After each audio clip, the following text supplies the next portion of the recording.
Hi everyone, it's Rue from the King's Roost. Today I'm going to teach you how to make cold process soap.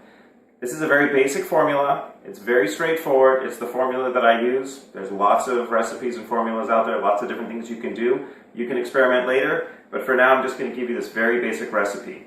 In this video I'm going to go over all the ingredients, the exact formula, as well as some very, very important safety procedures that you need to follow.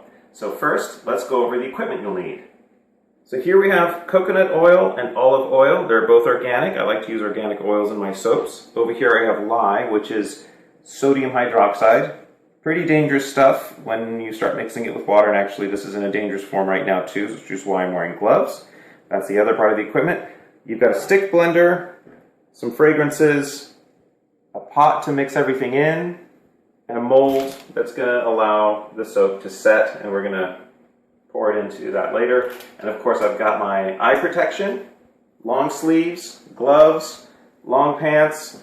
Once you start mixing up the lye, it's a very, very caustic substance. It's really going to hurt you if you get it. If you get it in your eyes, you could go blind. If you get it on your skin, it's going to burn. So make sure that whenever you're dealing with lye, you absolutely keep yourself very well protected.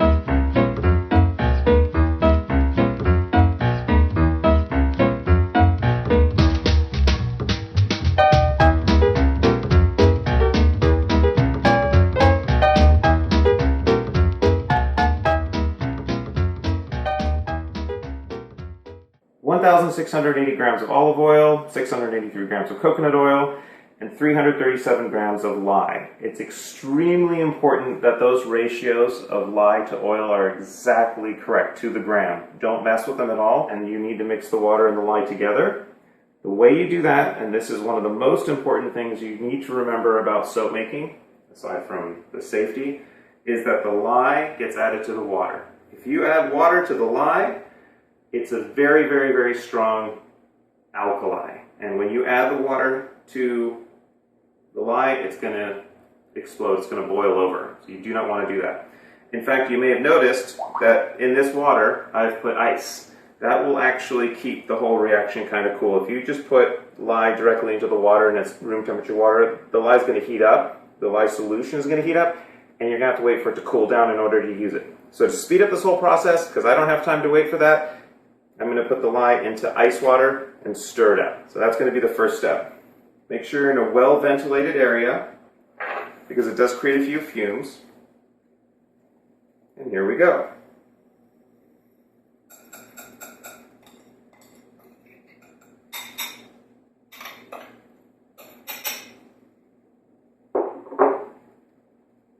Stir it nice and gently.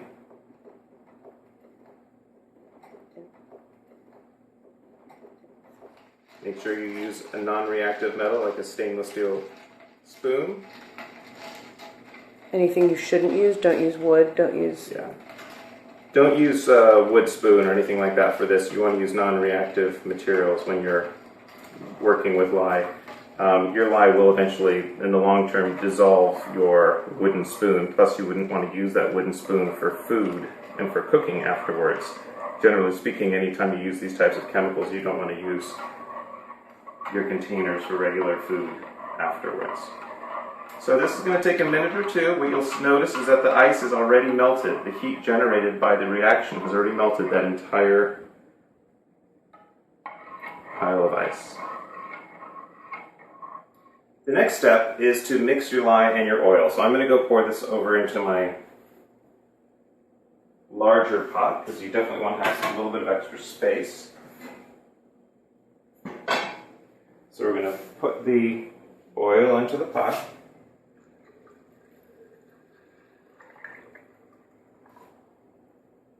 You want to get all the oil out, but for the sake of recording this today, I actually put a couple extra grams of oil into this pot so we don't have to get every last little bit out. Next, we're going to add the lye very carefully and very slowly. You do not want any splashing. I used ice to keep the temperature down. If you don't use ice, you're going to have to wait for the lye to cool down, and you want the lye and oil mixture to be mixed together at a similar temperature, somewhere in the range of 100 to 130 degrees, and that's a really good safe range for the temperatures. Okay, so now we're ready to mix it up. I'm using a stick blender that you will not use for food, of course, because you're mixing oils and lye. And what I do is I put it in at a very sharp angle, and I want to shake out all the bubbles. You do not want to froth up your soap, you just want to blend it gently. So I start on the lower setting, the 1, place it right on the bottom, and mix it nice and carefully. Don't lift it out, or else you're going to spray soap and oil and lye all over the room. So this is going to make some noise.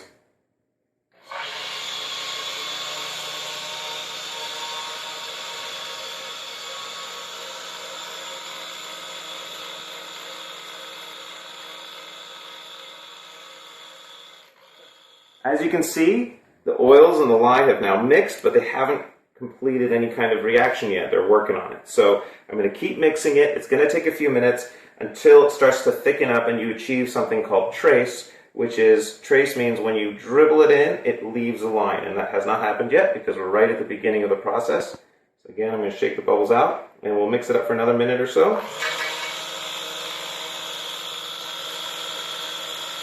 What's happening right now is the oils are beginning to react with the lye, and soap is beginning to form. The saponification process is beginning. And what's going to happen is, within a few minutes, it's going to thicken up, and that's going to be the time that we put our fragrance oils in, any essential oils that you want to put in for flavoring your soaps, and then we're going to pour it into the mold.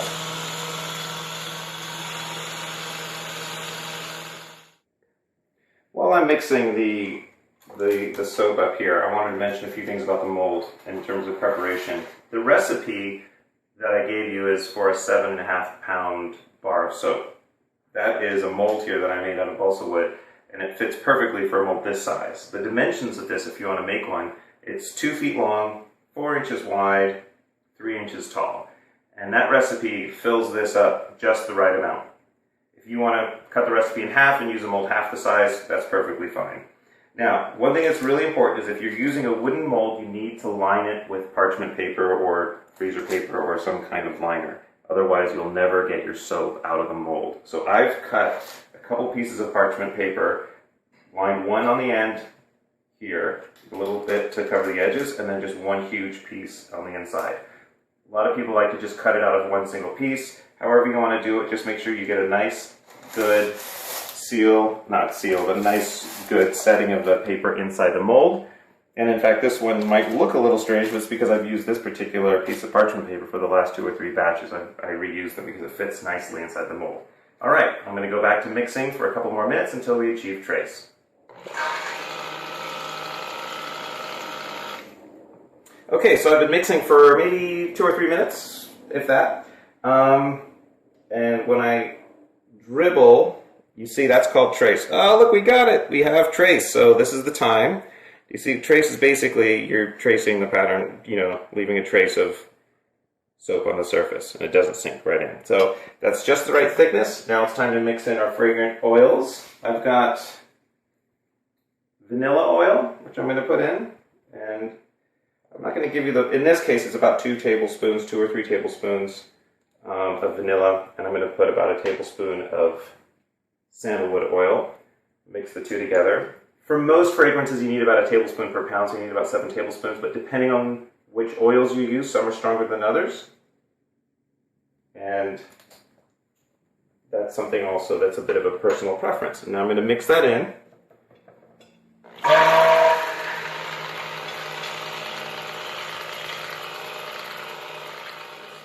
And it's ready to go into the mold. Okay, so it's a little hard to pour out of my big pot here, and it's kind of heavy. So I start off by ladling the first soap into the mold here, and it takes a minute or two, and then when it gets down to a nice manageable amount, I then tend to just dump it in. I've ladled most of it in, and I'm just going to pour the rest in. Get all the last little bits out, get as much as I can. Once again, all the equipment that you use, you want to set aside for soap making and not use for food. So this is an extra ladle that we have. I only use it for soap making. So there we have it. The soap is in the mold. I'm going to give it a little wiggle to get it to settle. And next step is to cover it and let it set overnight. Okay, so here we are. It's ready to be prepped for its overnight set. I'm going to cover it in plastic. A little bit of plastic wrap here. Don't worry if the plastic wrap touches a little bit, it's not a big deal. This just keeps the soap from getting on the towel because you want to insulate it. You put a towel on it. Now I'm going to set it out overnight to set and harden for 24 hours.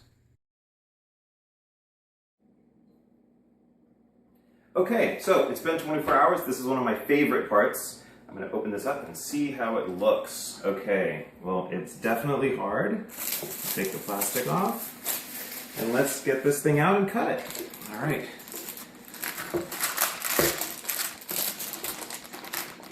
You have to tap the mold, sometimes it gets a little sticky. Ah, look at that. I love it. Okay, so I don't want to get any soap on my table, so what I usually do is I'm going to get rid of the parchment paper here, and I'm going to cut it directly into the mold. You can cut it using a couple of different tools. You can use a regular knife, you can use dough splitters, and I have a crinkle cutter here, and I have a straight cutter here. The other thing you want to do is you want to have pretty consistent thicknesses of your soap. So I use a ruler just as a reference, but after a while you'll get used to cutting it in about 1-inch segments. So here we go. There's a nice straight cut. I'm going to give you a sample of about a 1-inch cut that's also a crinkle cut, and you'll see what that looks like. And I actually do most of my soap this way. And I'm used to eyeballing the 1-inch. You can also mark the bottom of your mold in 1-inch increments if you want and use it as a guide, and that way you do it once and you never have to worry about measuring it again.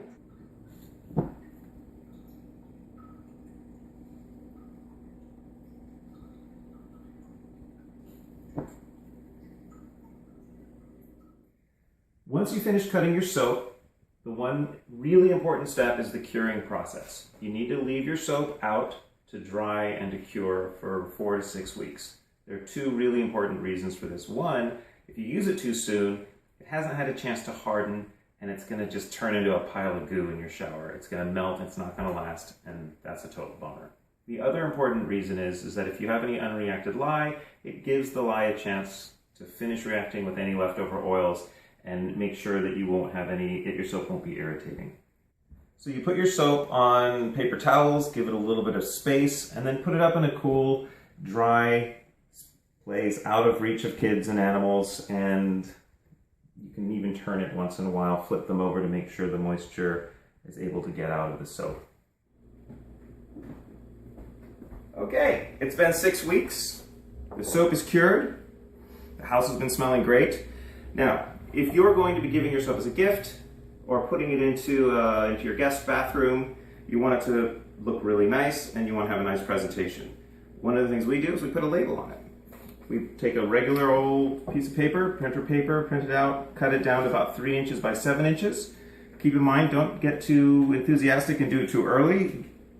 Do it after the soap is cured, because if you do it beforehand, the soap does shrink a little when it cures and it won't fit properly anymore. So I'm going to show you how to put a label on here. It's pretty straightforward.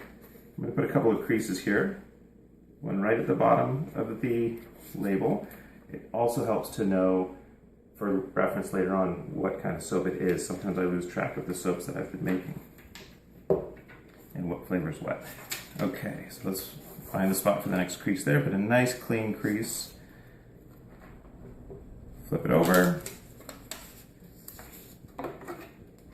Use a regular old glue stick. Put it on nice and tight, straighten it nicely. And there you have nicely wrapped bar of soap that's ready to give as a gift.